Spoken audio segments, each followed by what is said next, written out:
Thank you, Zoom. Awesome. Oh, here we go. Look at all these lovely people filtering in. Oh man, let's go. Welcome everyone to ADPList Ambassador Roundtable number 3. If you all are tuning in, let us know in the chat where you're tuning from. Me personally, I am tuning in from the lovely Garden State of New Jersey here in the United States of America. I'm seeing some very familiar faces. Welcome, welcome. Feel free to introduce yourself. We will get the party going in just a couple minutes. All right, Rai, how's it going? Nice, nice. Montreal, I've been there. It's been very nice over there. London, California. Oh my God, the chat is blowing up right now.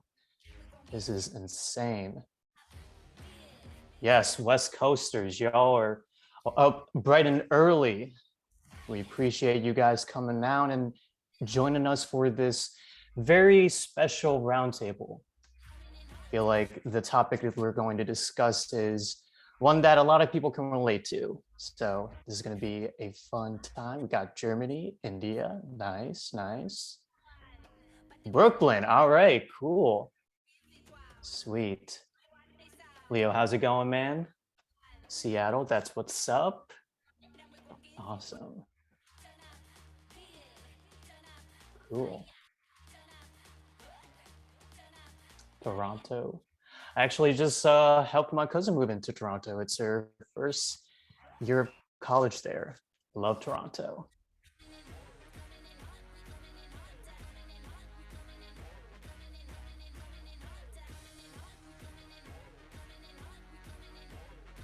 Israel, nice, nice.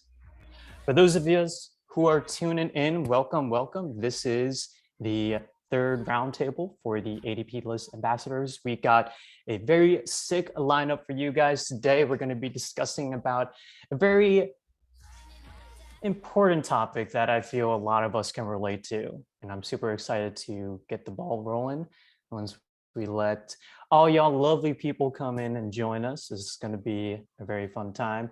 We got a jam-packed hour for y'all, and can't wait to uncover the stories that our speakers have for today. You guys are tuning in. Feel free to drop where you are tuning in from. Like I mentioned earlier, I'm tuning in from New Jersey in the United States. So yeah, any people from Jersey, cool. All right, thank you, Zoom. We got a little announcement there. Hey, Anna from New Jersey, that's what's up. Gabe from New Jersey, what's up, homie? Hoboken, working in Morristown, nice, nice. Dang, we got a lot of people from Toronto, that's awesome. Kenya, India. Yeah, just keep it going, guys, keep it going. Don't feel afraid to introduce yourself. We're all friends and family here. This is a no judgment zone, Oakland, California. Nice, nice. Got a lot of people out there in the West Coast. Kenya, dang, a lot of people from Kenya. Seattle, nice to meet you. Nice to meet you too. We got some people from the Philippines. That is insane because that is literally the opposite time zone for people over here in the East Coast of the United States. So I respect y'all for coming out and tuning in. I promise y'all this is going to be a session that you guys are going to enjoy.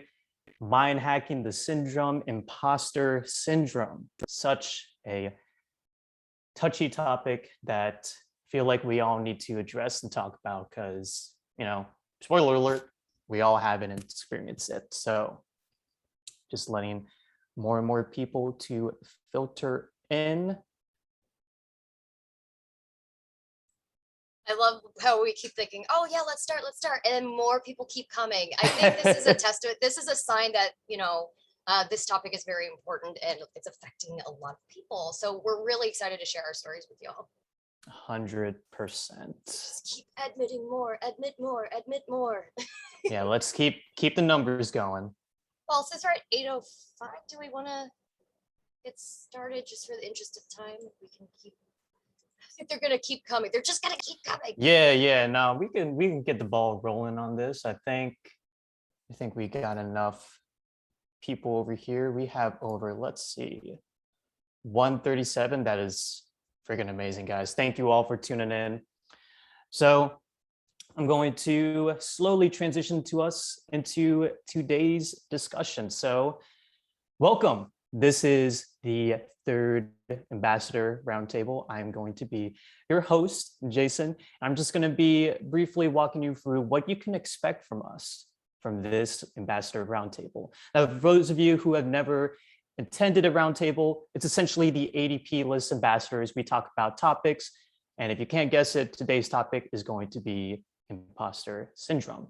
So, let's get slides going. So, some event guidelines. So, you guys haven't noticed that this event is being recorded, and by allowing this event to be recorded, you are giving us your consent to be recorded as well.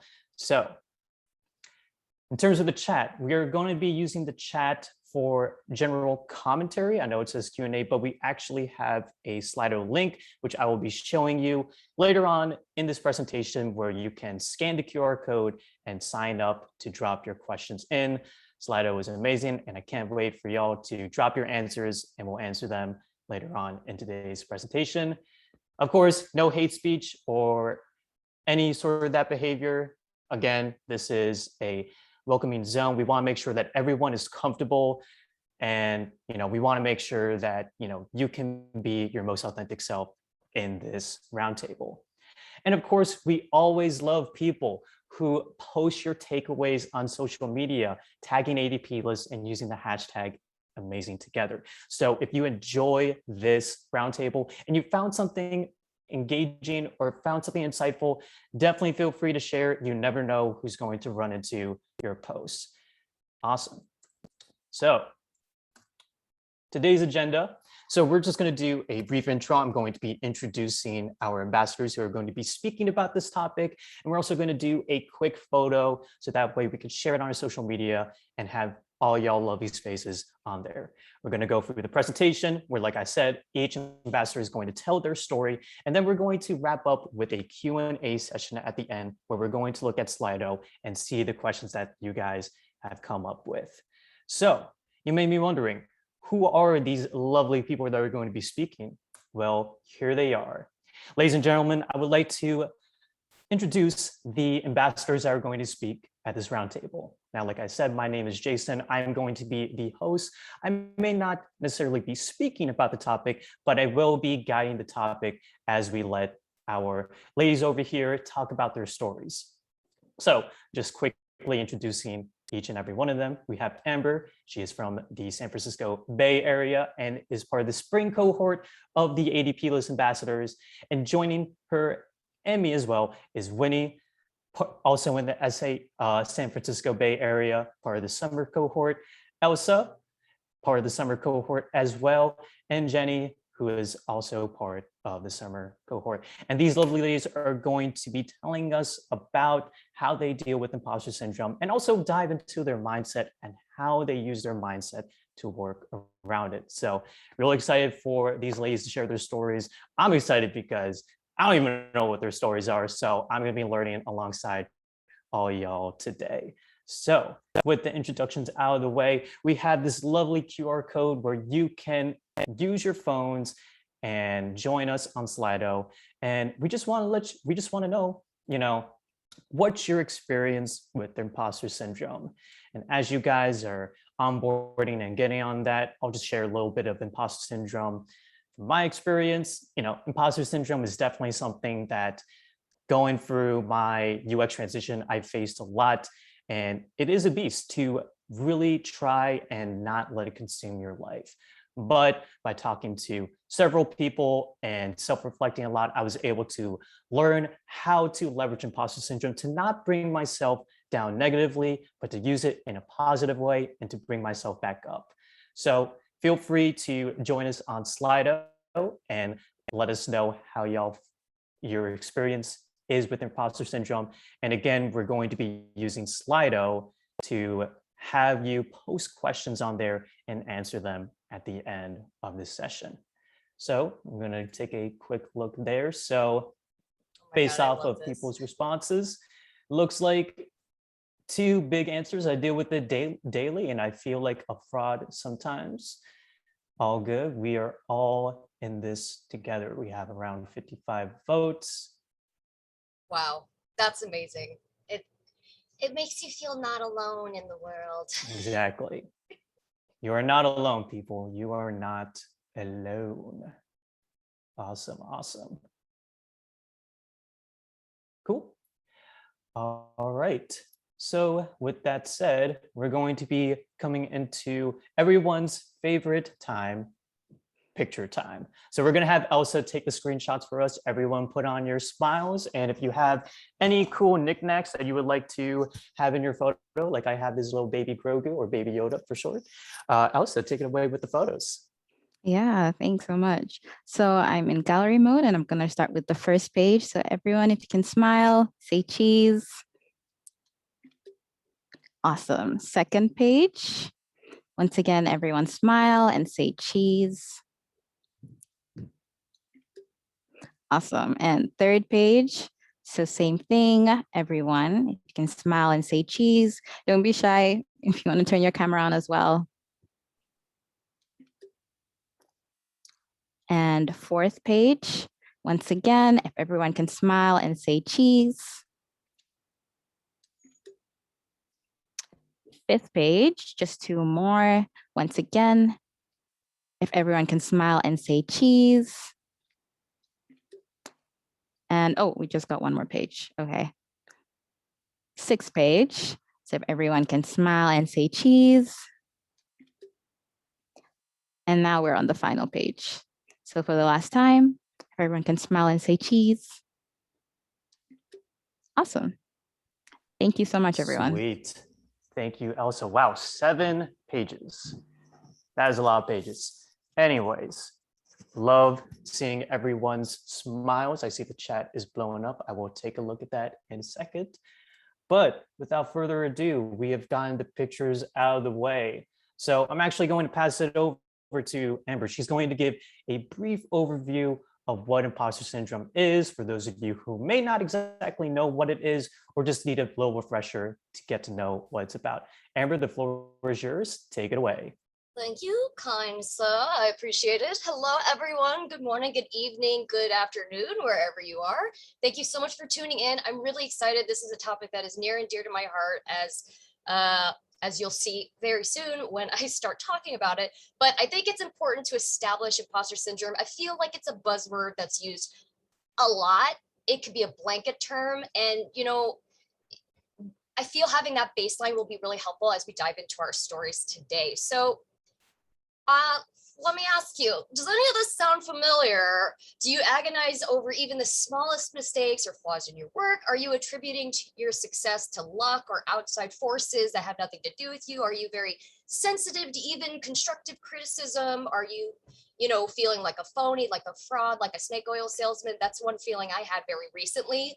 Are you downplaying your own expertise, even though you are genuinely skilled in areas where, you deserve all the credit in the world? Well, my friend, you may have imposter syndrome. What's imposter syndrome? To put it simply, imposter syndrome is the experience of feeling like a phony. You feel as though at any moment you're going to be found out. You're going to be the jig is going to be up. So you kind of feel like you don't belong and you only got there through dumb luck. It can affect anyone, no matter their social status, their work background, their skill level, their degree of expertise. Anybody can be feeling this way, and it can come, it can go, it can show up in different ways, and that's why we're really excited to hear all these different perspectives. I'm excited to share my perspective because it shows up differently for different people. It's weird how that happens. So the term was first used by psychologists Susanna Imes and Pauline Rose Clance in the 1970s. So this has been around for a bit. When the concept was first introduced, it was originally thought to apply mostly to high-achieving women who had trouble attributing their own success to themselves and the work that they did, et cetera, et cetera. So since then, it's actually been recognized as more widely experienced by many types of individuals. And you are in good company, my friends. 7 out of... Thank you. All right. So These are a lot of common signs of imposter syndrome. Like I said, it can show up differently for different people. That could be self-doubt, overachieving, berating your performance, sabotaging your own success. It can run the gamut. Just so you know, I've pretty much experienced all of these. Even though you might sail through a performance or have lunch with coworkers, the thought will still nag in your head, what gives me the right to be here? How did I end up here? And you kind of become that meme with that dog at a computer and you're like, I have no idea what I'm doing.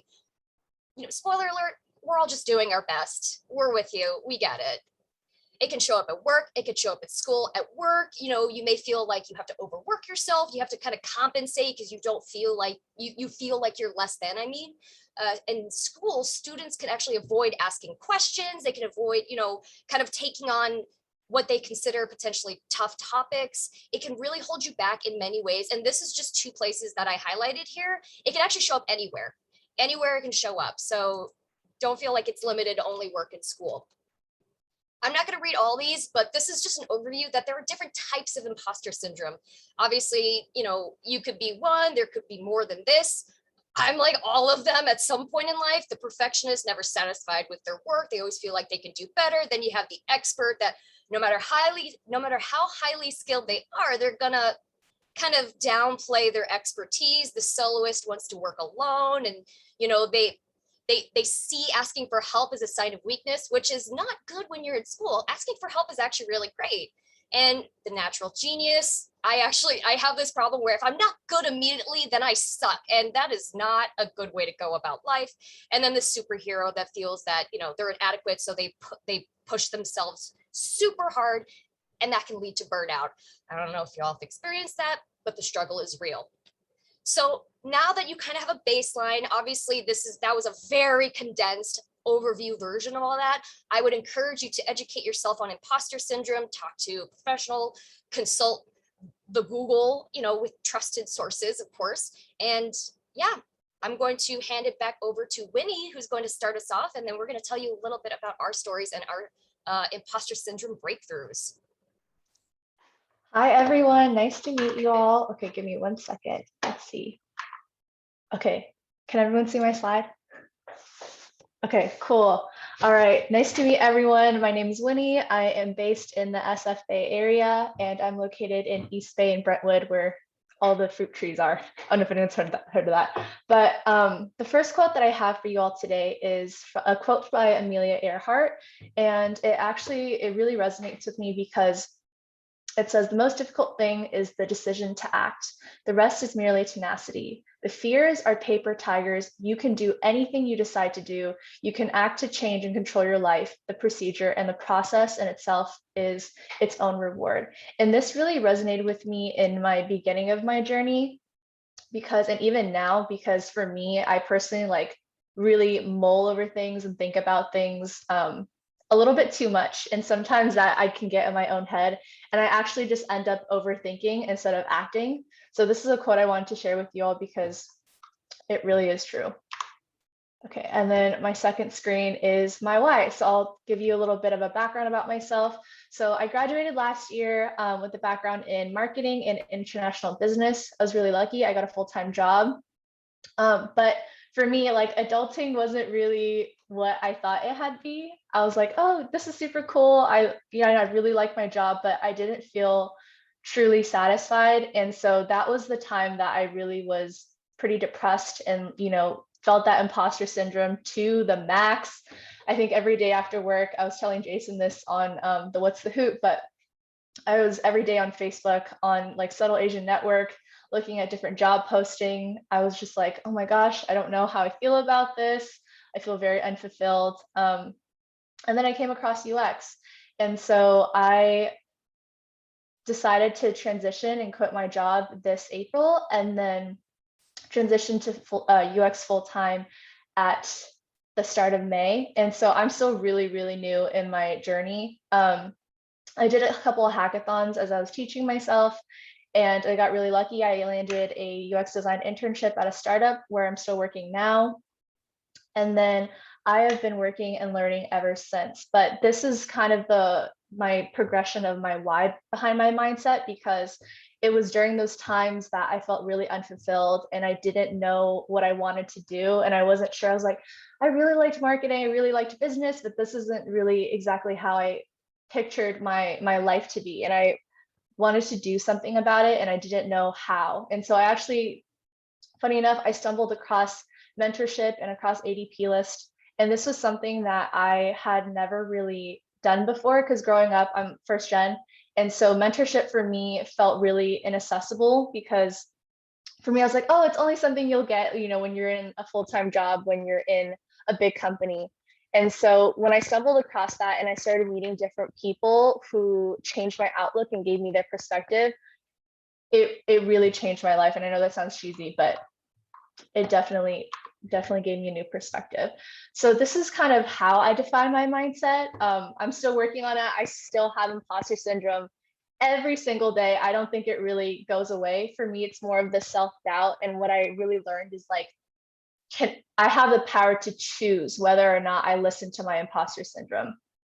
So before I made my transition and before I decided to resign, I was really mulling over so many different things, because my company had also given me the opportunity to get promoted. But then I was like, I don't really know if I want to do that. And so I was looking at all these like job descriptions. I was like, I don't think I even like hit 80% of these. So I'm not going to apply, because, I didn't go to this college. I didn't have these club activities, or et cetera, et cetera. So number one for me was being uncomfortable actually results in growth. And it sounds really cheesy, but I think for me, the lowest point in my life was also one of the most exciting points, because I had learned so much and put myself out there. Like for me, being from first gen, my parents were always, or being more like traditional, my parents were always like, okay, you need to get a stable job, and then you need to make sure you work at that job. And so when I decided to resign, that was kind of the scariest thing for me. But I realized I learned so much, because by taking the biggest risks, you also learn so much about yourself, because you don't know what's going to happen at any point, at any time. You're like, okay, what happens if I quit and I can't support myself? And so being uncomfortable for me was really important, because that's how I learned to grow. And that's how I learned to put myself out of the box. And then that kind of leads to my second point, which is to be brave and to trust yourself. And this is the scariest point for me, is to be brave and trust yourself. But also you really can do anything you put your mind to. And so for me, I was like, oh my gosh, I'm going to quit my job. That's so scary. I have no income. I'm going to support myself, kind of same thing again. But then I had to remind myself, and meeting through other mentors, that you can do it and you don't know until you try. So that was another point. And so I think also another thing was failure is inevitable. And I'm a risk mitigator. So I always like to plan things out in advance, look at every single step, observe every pothole. But then at the end of the day, sometimes you just have to put yourself out there and to just try it, and to remember and remind yourself that it's okay if you fail. The most important thing is to take your time, grieve over the failure, and pick yourself back up again and ask yourself, what did you learn from that failure, and how can you apply that mindset to a new situation if you come across it again? And so the third part is, for me, it's patience, patience, patience. I have the hardest time with this one, because I don't know about you all, but for me, I definitely compare myself to other people. And that's something that I learned from my mentors and from my support system and my friends around me, that it's really dangerous, because this is the one that comes in effect the most. So everything will come with time, even though you might look at someone else's journey on LinkedIn and you're like, wow, like they started this when they were in college. Like, how am I ever going to get there? How am I going to get a job at, like a big tech company, etc.? I would encourage everybody to sit down and kind of have a round table with yourself. Be like, what will fulfill me? What do I want out of life? What do I want to do? How do I want to help other people? And everything will come with time, and start doing baby steps. Let's say you're really interested in the accessibility space. I would say start searching up. There's a really great program right now that Miguel is running. It's called Inclusion Design Lab. You can start with that. There's also so many amazing channels that you can find on LinkedIn and on Discord that you can put yourself into these projects. and start meeting other people.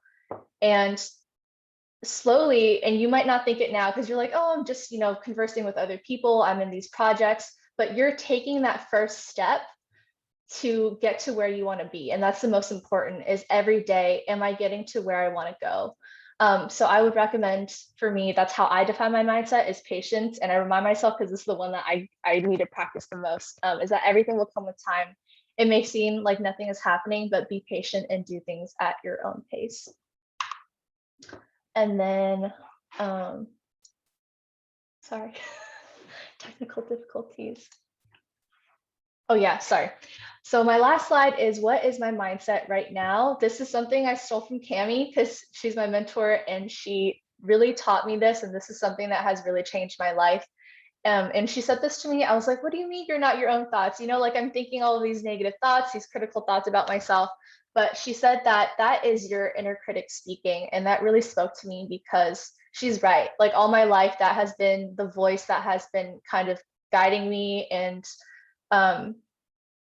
providing me like my thoughts, is like, oh, you can't do this, you know, like what if you're not good enough? And so she taught me that you can silence that. So I can choose not to listen to the inner critic. Like if my inner critic is being like, oh, Winnie, girl, you can't do this, what do you mean? I have the power to change that. I'm like, no, I can do this. And you know what? If I fail, it's okay, because I will learn, and that's the most important thing. As long as I'm learning and I'm not comparing myself to other people, but I'm comparing myself to myself like 2-3 months ago, then that's all that matters. And learning is all that matters. So that's all I have for you all today. Thank you for listening.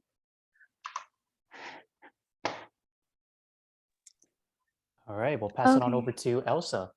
Thank you, Jason. So hi, everyone. Super excited to be here and to talk about a really important topic. So my name is Elsa. Brief introduction. I'm a visual designer from Tanzania. And I wanted to start off by sharing a quote that I think really encapsulates my mentality when it comes to approaching imposter syndrome. And it says, don't wait until everything is just right. It'll never be perfect. There will always be challenges, obstacles, and less than perfect conditions. So what? Get started now. With each step you take, you will grow stronger and stronger, more and more skilled, more and more self-confident, and more successful. And that's a quote by Mark Victor Hansen. So the general gist being, sometimes with imposter syndrome, we're kind of just waiting for the right moment, waiting for the right feeling to really get started on pursuing what we want to pursue. But like Mark says, sometimes there is no right moment. And even when things are tough, you kind of just have to get started. So going into my why for my mindset, as you can see, I have a really daunting visual, I guess you could say, that I decided to share. So this is kind of a visual of my roadmap to my current goal, which is becoming a full-time product designer. And on my journey towards accomplishing this goal, caution, imposter syndrome in effect, that's popped up a couple of times and continues to do so even now. And it's something that's been a barrier for me occasionally since I started my journey. And whenever this has happened, I've had to kind of take a detour in my life or in my journey and find a way of accomplishing my short-term and long-term goals in a longer period of time.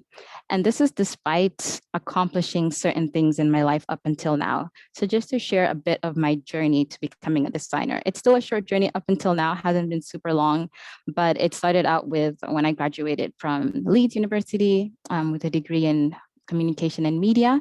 And that was around in 2018 and was really the start of becoming interested in design, not because of my degree, but just kind of because of outside experience that I got. And that was really the moment when I decided, okay, design is cool and interesting. How do I pursue that as a career? A year later, I managed to get my first design job as a junior art director at an agency, which was an awesome experience and really the start of things progressing and kind of going towards that goal of becoming a product designer. And most recently, an accomplishment is completing a postgrad course in UX design and also working as a freelance visual designer, which is currently what I do.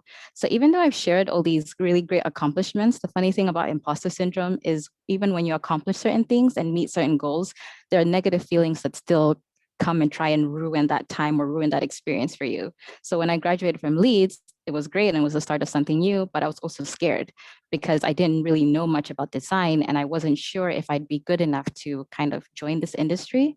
When I got my first job, design job as a junior art director, I didn't know anything at the time. And there was also a lot of fear that I wouldn't be good enough to actually maintain the position I had or pursue it for a long period of time. And with the final accomplishment, like, yes, I completed my postgrad course and I do freelance work now, but there's still a lot of unsureness that I guess I have in my life and inadequacies in terms of, can I really get a full-time role as a designer? Is working as a freelancer really, a permanent gig for me? Is this something that I can sustain over a long period of time? So imposter syndrome has kind of been like this barrier that's always emerged, even when I've accomplished certain goals in my life. And one thing that's really helped me a lot is being able to visualize the problem.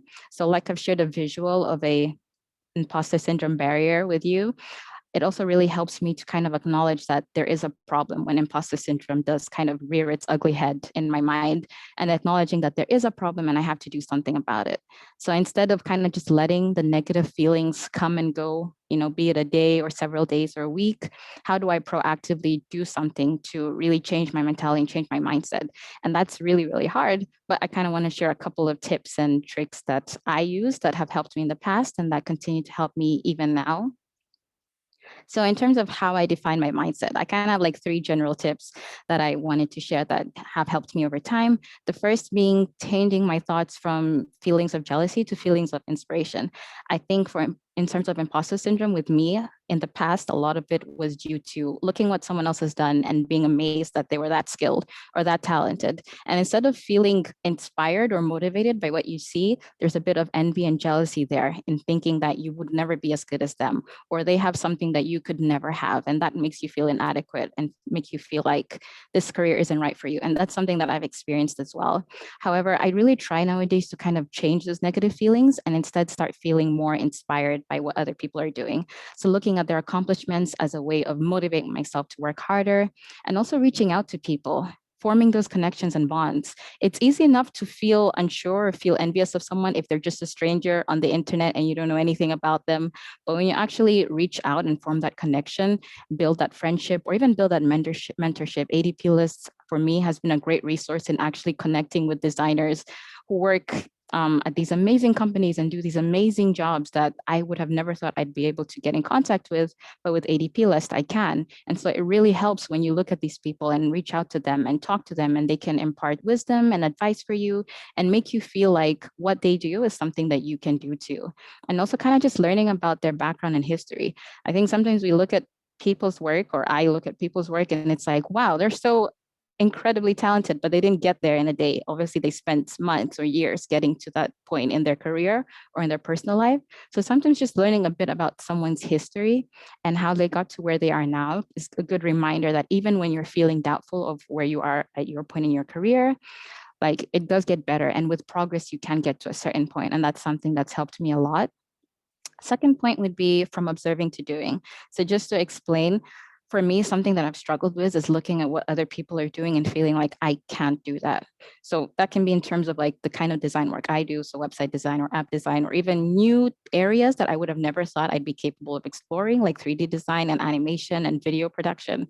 And it's really easy to kind of just think, oh, okay, that's something that person can do because they're talented. They were born with that natural ability to record and edit and produce the video and make it look cool. But something that's really helped me a lot is, instead of just sitting back and looking at what other people are doing, actually trying it out for myself, which can be really scary and has been very scary in the past. But I've also surprised myself with how much I've been able to learn. So like the old saying says, practice makes perfect. The more I did and the more I stepped outside of my comfort zone and tried new things, tried to design something in 3D or tried to animate something, tried to edit a video, the more I learned that I was better at these things than I thought I would be.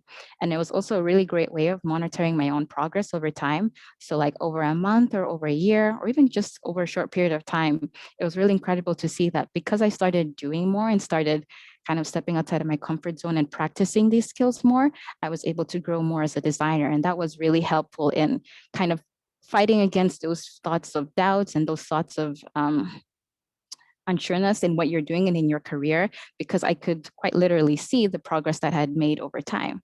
And my final point, turning things from a hobby to a casual career. So when you're first starting out, when I first started out as a designer, obviously I was kind of just working on personal projects because that's how you learn and that's how you practice. And that's also a great method. However, because I was only doing personal projects, there was a part of me that felt that design was just a hobby. Like I'm just doing this because I have extra time and it's what I like.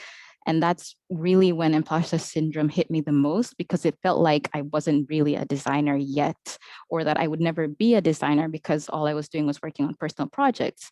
However, once I started doing things for like friends and family, so people still in my inner circle who knew me and were willing to kind of give me a chance to create something for them and work on something for them, it was amazing how much more accomplished I felt doing work for other people, even if it was something as small as designing a social media post that, quite frankly, at the time was probably not the best, but something even as simple as that, and being able to get feedback from that person and have them encourage you and motivate you and tell you, hey, thanks for designing this thing for me, it's great, was incredibly reaffirming for me, and something that really helped me when I was dealing with feeling like I wasn't fit for the industry or wasn't fit to be a designer, because I was having people who, yes, I knew, but people who weren't myself telling me the same things that I was trying to tell myself. So these are like 3 things that I've kind of used and that I continue to use even now, that personally have helped me reframe my mindset and reframe my mentality when it comes to imposter syndrome. Going into what my mindset is right now, I think I saw someone write this in the chat too, but like a quote or a saying that I like to repeat to myself is, I am better than I was yesterday.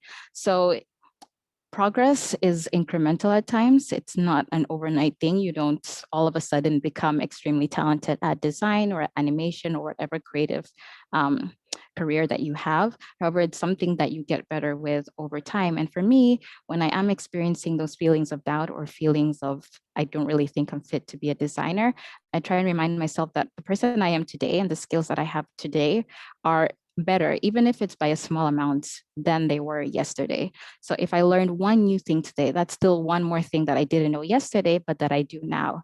And over time, you're gonna be able to see that progress. So even day to day, if it seems like there's really not much difference, what helped me was after a couple months or after a year, being able to look at the work I was doing at that earlier point in time and the work I'm doing now, and realizing that all those daily achievements, I guess you could call them, did add up over time and did make me better than I was when I first started. So that's something I just try and tell myself every day. The person I am now is better than the person that I was yesterday and will continue to be. And that's kind of what I reaffirm with myself on a daily basis. And I do this by recording what I do, what I create, sharing it, reflecting on these things that I create, looking back on how I was able to accomplish a certain goal or make something happen, and also rejoicing. That's a really important part. Really celebrate your successes and celebrate what you do, even if it's minor. That's something that's really helped me a lot in reminding myself that I am good at what I do. And, even if no one else will, I will continue to celebrate myself for that as well. Amazing. Thank you so much, Elsa. And now we're going to be tuning in to Jenny to share her story. Okay, hi everyone, my name is Jenny. So right now I'm in Philadelphia. I'm right now a UX designer for a company called Imposter Mobile. I actually just get into this company in June, and then so I'm still new to this. And then I actually started to have an imposter syndrome after I got in this company. This is a quote. First, I want to talk about this quote. It's like, look at event with best case instead of worst case interpretation, or just ask. Because before that, I always looking down and then looking about all my weakness, and then I feeling down all the time. And then I start to trying to look at my advantage, and then trying to start what kind of stuff I'm really good at, and then that always push me. So a little bit about myself. Before entering into UX field, I'm actually focusing on advertising design and graphic design. And then back that time, I actually have 2 gap years, which I always feel like it's kind of like a stay in my life, like what I'm thinking about before, because I always comparing to my peers all the time. Oh, everyone is like move to the next step. I'm still at school, and then that actually still push me to work harder. I want to work in this UX field. So actually did a grad school and also did 2 UX bootcamp, and then finally got a full-time position. And then I started to have this imposter syndrome because the first thing is like I trying to work so hardly, but after I got in, it's still everything sounds like very hard, so different. The things is so different than what I learned before. And the second thing is I was always wondering because I'm an international student, and then this company actually really wants me, but I feel like my skill is not kind of like at that level. So I've always stopped myself why they hire me and then why they want to wait for me because all those very complex visa process. So the company actually they need to they need to wait for a long time to wait for my visa status. So I was wondering, is that my skill really like fits their position? And then that's the time I started that I feel like I'm an intruder because I'm a transition from communications design. I'm not even a human computer interaction design major. How can I compare to other person? And then I started to trying to distinguish myself, like to face this imposter syndrome. So the word I use distinguish is because I feel like it's not a bad thing to realize it. Recognize this condition is a good first step because it's a significant thing to have a correct understanding. So the first tip I do have is like admitting imperfection. So I really like before that I really like I'm like a perfectionist. I really want my portfolio to be perfect with perfect layout and everything's pixel perfect. And then there's one time I being assigned like a project for my manager, and then I saw everything's perfect. I even double, triple check, and then after she checked it, she said, "Oh, there's still a lot of like mistakes or like minor changes," and then I feel really down at that time. Then I realized that because I'm still like new to this, there is like a lot of like a blind spot of knowledge that I didn't know. So I need to accept it. So there's no shame in asking for help or admitting that you're lacking experiences. I actually really appreciate my manager or also my mentor. She always told me, "Oh, you're still a junior level. You just entering this company for 2 months. So we accept all your like fault, or we know that you don't have experiences, but after this like 3 months or half year, we want to see you improve." And that really pushed me. So and the second tip is like try not set untenable standards at the beginning. Start with minor things, because I was trying to push myself so hard because I have those 2 gap year. I even transit from other major. I always want to trying to reach out other people closely, and then I always give me a high standards. But then I realized that it's like it's good to try to improve daily with minor things. So just don't give you a high standard because that will let you down all the time.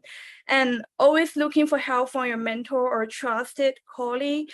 My mentor from ADPList and my colleague really encouraged me a lot. They always said that, "Oh, we actually in this company for a year, but we still don't know a lot of things." Actually, that really comforts me for a lot. And the second thing is like try to learn from from others, not comparing.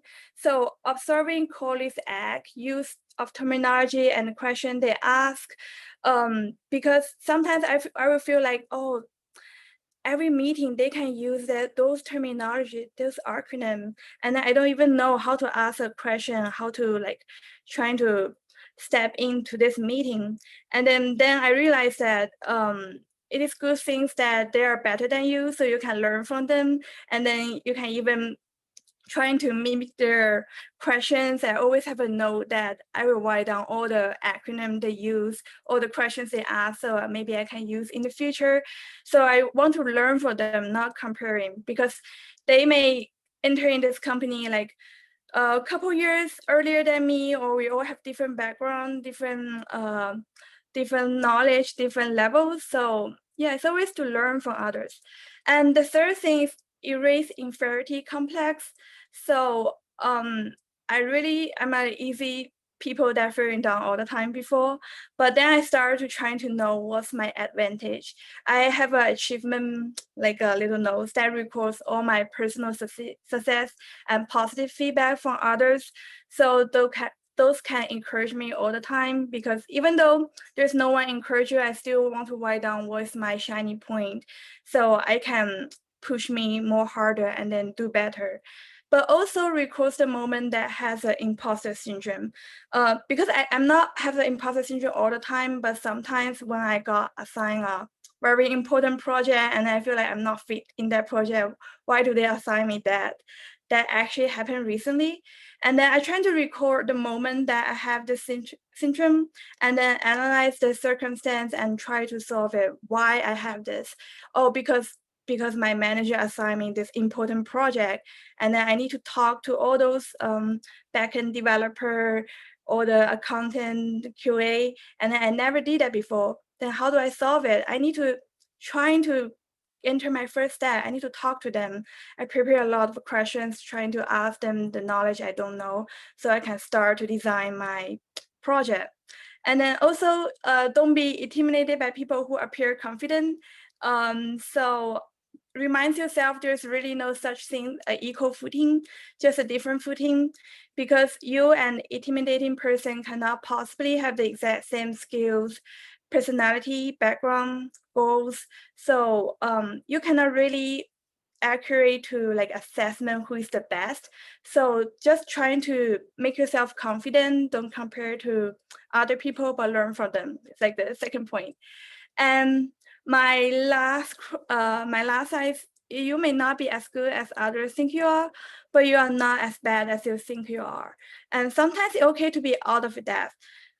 This quote is actually from a TED Talk that I watched recently. It's from a CEO from a software company called Atlassian, which is a very famous software company. He always have this imposter syndrome, and I realized, oh, such success people has that imposter syndrome. So, and then he has this quote, and then that always encouraged me that always look up, don't look down, and then it's really okay to not be so stressful, to push yourself really harder. Just and then it's sometimes okay to not out of your depth because you are still junior level or you're still new to this field. Just give yourself a space that you can grow. I think that's really important, to try not to reach out to a like compared to a senior level immediately. It's like a gradual process. And thank you so much. That's my sharing. And then Awesome, I'm gonna awesome. talk to Amber. Yes, Amber, take it away. All right, thank you. I'm gonna try to zoom through this because I want to make sure we have time for Q&A. So yeah, I'm Amber. This is a quote that I had literally written down on many of my desks throughout my life. Our deepest fear is not that we are inadequate. Our deepest fear is that we are powerful beyond measure. It is our light, not our darkness, that most frightens us. We ask ourselves, who am I to be brilliant, gorgeous, talented, fabulous? Actually, who are you not to be? And that one really stuck with me because I was so, I struggled to own my awesomeness. And I literally, now I have a little post-it that, oh no, that says own your awesomeness. And it's so small, it's so silly, it's so cheesy. Just give it a go. Write a post-it affirmation, throw it all over your house, throw it all over your monitor. I got plenty of post-its on my monitor. I'm sure we all do. Sometimes you just need that little reminder. And that's why I love that we all shared quotes, because these are reminders for us. And, you know, these positive affirmations mean a lot to us throughout our days. So from my why, for my mindset, if you know me, you know a few of these points. So I apologize if a little bit's repeating, but it's so deeply ingrained in who I am as a person. It's so deeply a part of my journey. In 2008, I enrolled in the Academy of Art University, and in 2009, I had what I would call a bad mentorship experience. I really wish ADPList was a thing back then. I really wish it was, because when I say bad mentorship experience, I don't mean, oh, you know, someone didn't like my portfolio. I mean, someone actually laughed in my face. I left that meeting feeling so much like I got found out. I got found out. My portfolio sucked. They didn't give me constructive feedback. They, you know, it was just a train wreck. So because of that, I am the phony here. And I dropped out soon after that. And I share that because it's like a cautionary tale. If you let this control your life, you'll end up like me. And look, I'm not saying I regret my life, my past, my journey. I'm happy with everything I've learned because, you know, you can't live in regret. And I do that a lot, and I'm working through it every single day. But for almost a decade, I was actually living as an imposter. You see, it's when I stopped pursuing my dreams, that's when I became the imposter, because it wasn't who I actually was. I went into administrative office management type work because I had soft skills that worked for that. It was like, oh yeah, whatever, I'm gonna do that. Not, you know, naysaying that, but I was too afraid to come back to this design field. And I'm so happy to say that I'm back, y'all, and I'm very excited about it. In 2016, things turned around in my life. But here's the thing, even though I got my life turned around, I was back, I was doing the thing. The more I succeeded and the more I grew, I realized so did my imposter syndrome. You'll note the chart on the far right. I'm not good at math or making charts, but I felt like it was a very equal growth in my imposter syndrome and my success, growth, and potential. And that's what scared me before. And I didn't want to run away again. So I had to figure it out. You see, no matter where I run, I can try to ignore it. I can try to say, nope, it's not real. It's not real. Just tell myself, no, it's okay. That doesn't work for me. I need actionable things. And so while I would try to run, I would always end up running back into myself because it's in me. So while that's kind of a scary, sad, intimidating thing, that's actually a good thing because that's where I found the solution. And I would encourage you to take a screenshot of these slides, take a screenshot of all these slides. This is being recorded. It is going to go on YouTube. The link has been dropped in chat. But this is my secret formula that I use for myself, and I want to share with y'all because I hope that it helps. Basically, what I do is I proactively nurture my inner fan so I don't have to react with my inner critic. Let's say I make a mistake at work, you know, oh no, that's me. I've made a mistake at work. I'm wearing a tiara. I made a mistake. I did something wrong. Depending on which dog I have been feeding, that's the loudest, that's the strongest. It's the voice I'm going to immediately hear. Now, this is adapted from John Travin's Red Dog, Blue Dog, which is a recovery model. And he in turn adapted that from a Cherokee legend about, I don't know if you've heard it, there's two wolves in a cave. It's a representation of the internal struggle between good versus bad. And spoiler alert, the wolf you feed, that's the one that's going to win. So what I do is I'm proactively feeding my inner fan so that if I make a mistake, oh my God, I goofed. That's all right. This failure is an opportunity for growth and learning because I fed that dog. But if I've been feeding my inner critic, my inner imposter syndrome, I'm probably going to hear, yeah, this is a sign that you suck. And now everyone knows it. Give up. Congrats. So here's the thing. Both of those dogs are going to be living in you. What you need to do is you need to kind of bring down the inner critic and bring up the inner fan, because the inner critic is kind of important. You know, as designers or in whatever you do, it's good to have a little bit of that in you, but don't let it run amok. Now, the way that I cultivate my inner fan, I put a menu here for them. This is a menu for me. Your menus are going to look different. I encourage you to create your own menus for both of these dogs. So my menu for my inner fan loves engaging with supportive communities. We have a design community for ADPList. Please join. Learning something new every day, mentor calls, analyzing and learning from my mistakes, not kind of, you know, avoiding them. You've got to learn. Noting my wins and celebrating, taking time to celebrate. Sometimes I don't, and I'm working on that. Acts of self-care, validating your feelings, but not considering them as facts. We know feelings aren't facts, and having life-work balance. Doing these positive things helps me proactively work on that inner fan for myself because I'm advocating for myself on a daily basis.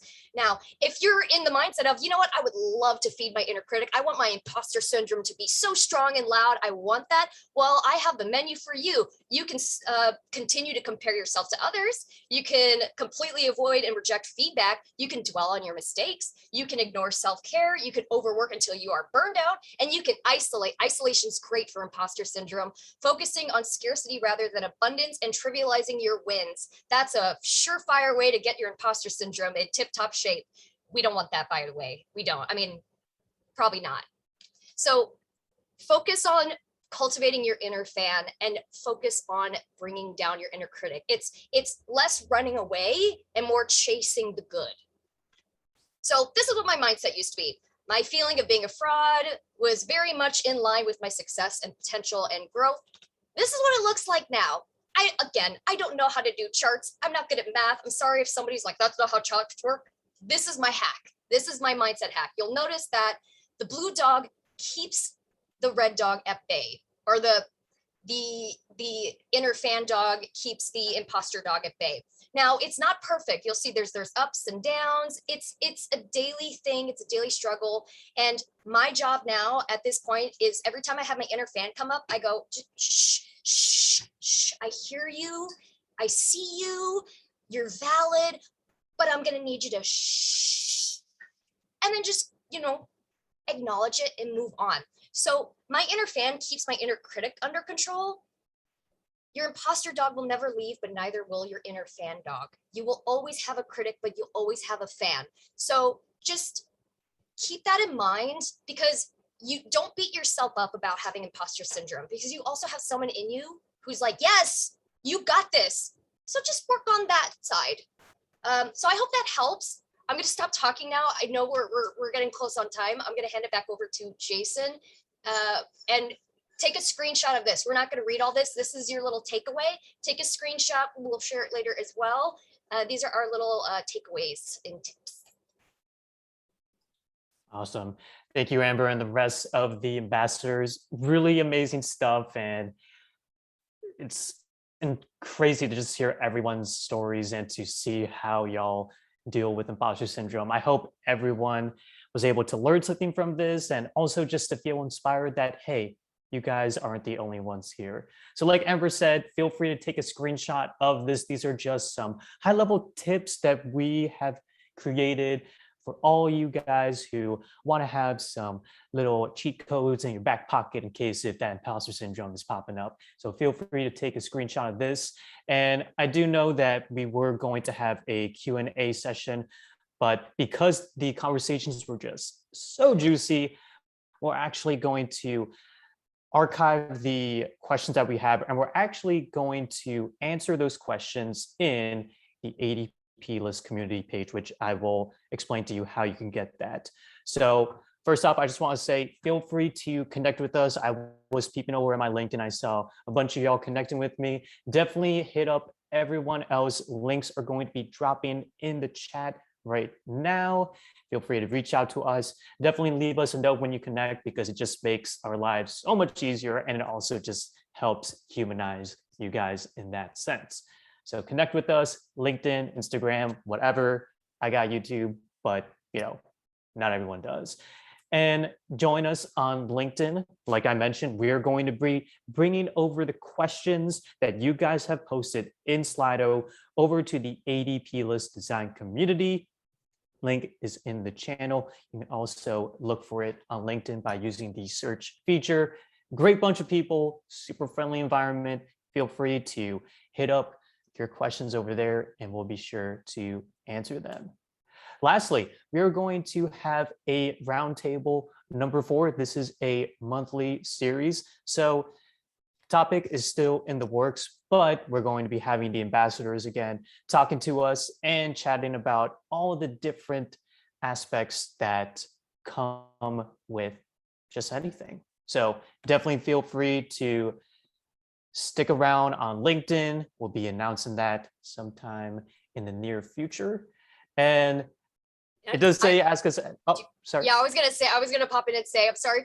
So I know that we're at time. I apologize everyone for not being able to get to Q&A, but think of this as a jumping off point. Let's keep the conversation going after this event. This is obviously a topic we all care about. So please join us on the LinkedIn design community, where we're gonna post these questions and we're gonna answer them, and we can have a discussion. So this doesn't have to be a moment in time that we never revisit. Let's keep the conversation going, because a lot of these questions came in and they're amazing. I'm itching to answer them.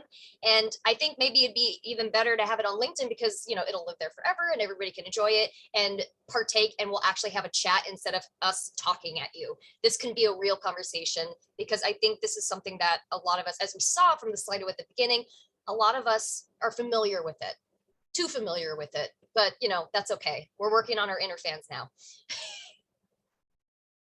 I'm sorry, Jason, I just wanted to apologize because I feel so bad.